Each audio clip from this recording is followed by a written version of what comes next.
if you could go back and talk to your younger self, the younger version of Jillian, what would you tell her right after the accident? I would tell her exactly. This is actually a crazy question. I mean, I would tell her that everything's going to be okay.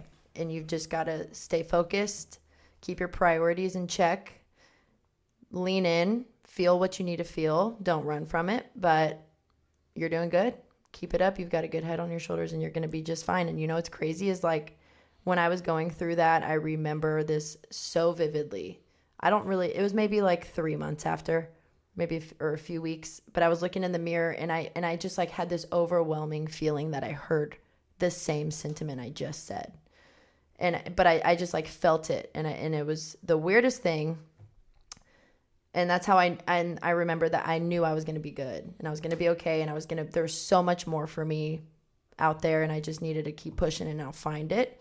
And I had a huge breakthrough on my anniversary this year, actually in January. And I was walking down the beach with one of my best friends. And I realized that overwhelming feeling I felt that I was going to be okay was my version of myself right now telling her that, you know? And this is the second time I've like voiced that to her. And I think right now is reassuring that past version that you're going to be good. Life's going to look good, I promise. Just keep going, you know? That's really cool. Yeah.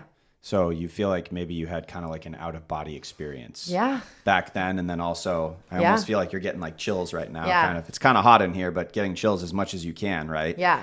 Like, that was cool. It sounds like you maybe already had that foresight.